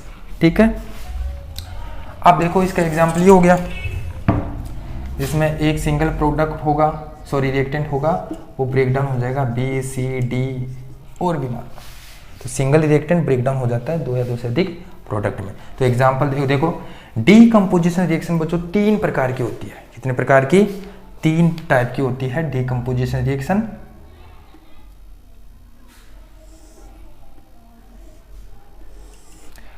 पहली है थर्मल डीकम्पोजिशन रिएक्शन, दूसरी है फोटो डीकम्पोजिशन रिएक्शन। ठीक है, शॉर्ट में लिखा है। और लास्ट ये है तीसरी इलेक्ट्रोलाइटिक डीकम्पोजिशन रिएक्शन। अब देखो बच्चों आप समझ पाए होंगे डीकम्पोजिशन रिएक्शन किसको कहते हैं, एक सिंगल रिएक्टेंट होगा जो ब्रेक डाउन हो जाएगा मोर देन टू प्रोडक्ट में। ठीक है, ये सिंगल प्रोडक्ट होगा जो दो या दो से अधिक प्रोडक्ट में टूट जाएगा। लेकिन ये तीन प्रकार का क्या मतलब हुआ, देखो ब्रेक डाउन तो होना है, ब्रेक डाउन तो इसमें भी होना है, इसमें भी होना है, इसमें भी होना है, लेकिन थर्मल का मतलब होता है बच्चों हीट, क्या होता है, हीट।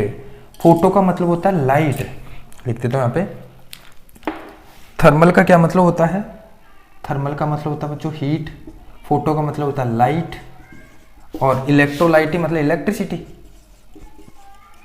देखो टूटना तो तीनों में है, रिएक्टेंट तीनों में टूटना है, इसमें भी टूटेगा रिएक्टेंट, इसमें भी टूटेगा और इसमें भी टूटेगा। लेकिन अगर कोई रिएक्टेंट हीट देकर टूट रहा है, अगर किसी रिएक्टेंट को हम हीट दे रहे हैं फिर वो ब्रेक डाउन हो रहा है मोर देन टू प्रोडक्ट में, तो वो हो गया थर्मल डीकम्पोजिशन। अगर लाइट देकर टूट रहा है, अगर उसमें हम किसी रिएक्टेंट में लाइट डाली जा रही है, सनलाइट डाली जा रही है, तो फिर वो टूट रहा है, ब्रेक डाउन हो रहा है, तो वो कौन सा हो गया, फोटो डीकम्पोजिशन रिएक्शन। अगर इलेक्ट्रिसिटी से टूट रहा है तो वो हो गया इलेक्ट्रोलाइटिक डीकम्पोजिशन रिएक्शन। समझ गए। तो हम पहला पढ़ेंगे बच्चों थर्मल डीकम्पोजिशन रिएक्शन। पहला हमारा है थर्मल डीकम्पोजिशन रिएक्शन। देखो reactant are break down into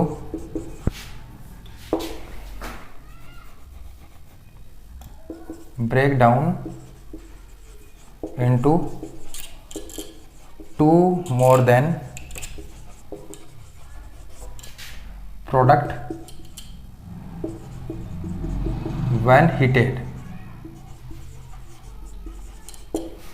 reactant है वो टूट जाता है दो या दो से अधिक प्रोडक्ट में जब उसको क्या किया जाता है, गर्म किया जाता है। एग्जाम्पल देखो, एग्जाम्पल अपना पहला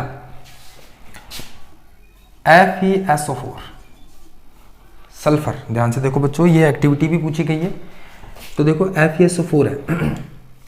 FeSO4 बच्चों ब्लू कलर का होता है, ब्लू कलर का, किस कलर का, ब्लू कलर का क्रिस्टल होता है। जब आप ब्लू कलर के क्रिस्टल को, एक बॉइलिंग ट्यूब आती है बच्चों लैब के अंदर आती है बॉइलिंग ट्यूब। इस बॉइलिंग ट्यूब के अंदर क्या डालते हो आप, ये डाल दो आयरन सल्फेट या ना फेरस सल्फेट।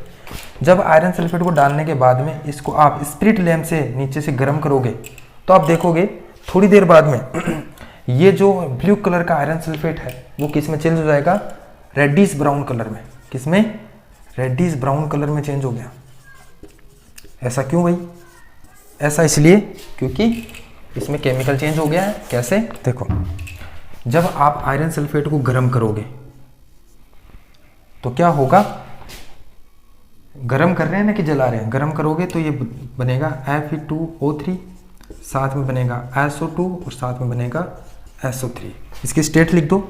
इसको बैलेंस करने की जो जिम्मेदारी है वो आपकी है, सभी को बैलेंस करना है आपको। ये क्या है, सॉलिड, ये गैस और ये गैस।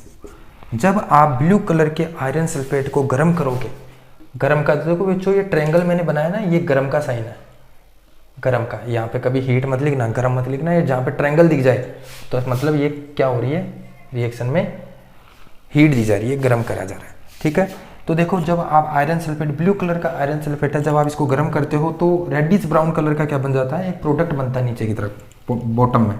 तो वो रेडिश ब्राउन कलर का क्या है, वो ये है, इसका नाम है फेरिक ऑक्साइड। क्या बन चुका है, फेरिक ऑक्साइड बन चुका है।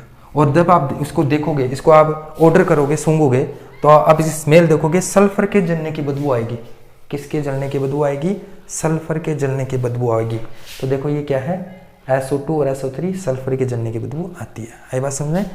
तो ये देखो आप इस रिएक्शन में हीट दिया जा रहा है, इस रिएक्शन में क्या दे रहे हैं हम, हीट दे रहे हैं। तो ये किस प्रकार की रिएक्शन है, डिकम्पोजिशन। देखो एक सिंगल प्रोडक्ट था वो टूट चुका है, देखो मैंने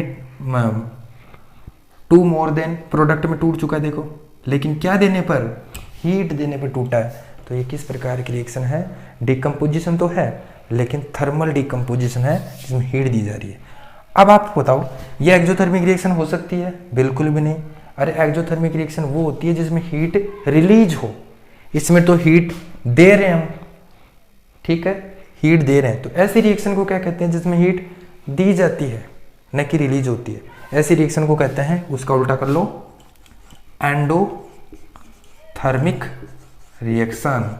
क्या कहते हैं बच्चों, एंडोथर्मिक रिएक्शन, जिसमें हीट सप्लाई करी जाती है बाहर से। ऐसे रिएक्शन को एंडोथर्मिक कहते हैं, जिसमें हीट रिलीज होती है उसको एक्सोथर्मिक कहते हैं। चलो एक एग्जांपल दूसरा देखते हैं। जब कैल्शियम कार्बोनेट, इसका क्या नाम है बच्चों, कैल्शियम कार्बोनेट। जब आप कैल्शियम कार्बोनेट को गर्म करते हो तो देखो क्या बनता है, कैल्शियम ऑक्साइड और साथ में CO2 गैस निकलती है। क्या निकलती है, CO2 गैस। तो देखो ये भी डिकम्पोजिशन है जिसमें एक सिंगल प्रोडक्ट है वो टूट चुका है दो या दो से अधिक, एक सिंगल रिएक्टेंट है जो टूट चुका है दो या दो से अधिक प्रोडक्ट में, क्या देने पर, हीट देने पर। तो ये किस प्रकार की रिएक्शन हुई, एंडोथर्मिक रिएक्शन है, लेकिन साथ में क्या है, थर्मल डिकम्पोजिशन रिएक्शन। अगला एग्जाम्पल जैसे लेड NO3 का होल ट्वाइस, इसको बोलते हैं PB। क्या है बच्चों, PB लेड, क्या है, लेड। और NO3 क्या है, नाइट्रेट। तो ये हो गया लेड नाइट्रेट को जब आप गर्म करते हो तो ये भी टूट जाता है क्या, लेड ऑक्साइड, साथ में NO2 नाइट्रोजन, साथ में ऑक्सीजन। जब लेड नाइट्रेट, देखो बच्चों लेड नाइट्रेट किस कलर का होता है? लेड नाइट्रेट, देखो बॉइलिंग पॉइंट लेते, वो बॉइलिंग ट्यूब लेते हैं। जैसे मान लो ये मेरे पास एक बॉइलिंग ट्यूब है, ठीक है। आपने क्या किया, इसके अंदर लेड नाइट्रेट डाला। लेड नाइट्रेट किस कलर का होता है? ये लेड नाइट्रेट क्रिस्टल डाला, क्रिस्टल सॉलिड फॉर्म में, ये वाइट कलर का होता है। किस कलर का? वाइट कलर का। और आपने क्या किया, इसको स्प्लिट लैम्प से नीचे से गर्म किया। तो आप जब थोड़ी देर बाद में देखोगे, इसको गर्म करते जाओगे लेड नाइट्रेट को, तो थोड़ी देर बाद में देखोगे कि यार इसमें से रेडिश ब्राउन कलर की ऐसे गैस निकलती हुई दिखाई देगी, रेड कलर की। रेडिश बोल सकते हो, रेडिश पूरी रेड तो नहीं होती, रेडिश ब्राउन कलर की गैस निकल रही है, ठीक है। और ये जो व्हाइट कलर वो डिसअपीयर होकर चेंज हो गया है। चेंज हो गया किसमें? ये चेंज हो गया अपना येलो कलर में। किसमें? येलो कलर में चेंज हो गया। अब देखो क्या क्या हुआ है, व्हाइट कलर का था लेड नाइट्रेट, लेकिन जब आप इसको गर्म किए तो इसमें एक तो गैस निकल रही है ऊपर से रेडिश ब्राउन कलर की, और yellow colour, sorry white colour change हो गया येलो कलर में। तो ऐसा क्यों हुआ? जो येलो कलर बना है वो बना है lead nitrate, sorry lead oxide. जो येलो कलर का जो प्रोडक्ट यहाँ पे बना है वो उसका क्या नाम है? उसका नाम है लेड ऑक्साइड। और जो ये रेडिश ब्राउन कलर की गैस निकल रही है उसका नाम है नाइट्रोजन डाइऑक्साइड। आई बात समझ में? तो ये किस प्रकार की रिएक्शन है? ये थर्मल डीकम्पोजिशन रिएक्शन है। उम्मीद करता हूँ समझ रहे होंगे। आप ऐसे बोल सकते हो कि वाइट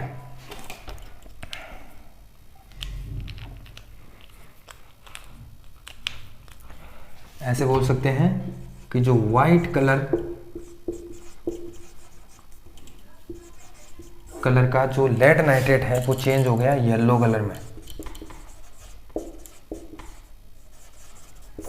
और रेडिश ब्राउन कलर की, रेडिश ब्राउन कलर की क्या निकल रही है? गैस निकल रही है, ठीक है। और इसके एग्जाम्पल और है क्या? ये काफ़ी है। ये तीनों एग्जाम्पल आपको याद करने हैं। देखो ध्यान से देख लेना, कोई भी क्वेश्चन आपको एग्जाम में दे सकता है। अब आपको पता होना चाहिए कि किस में क्या हो रहा है, ठीक है।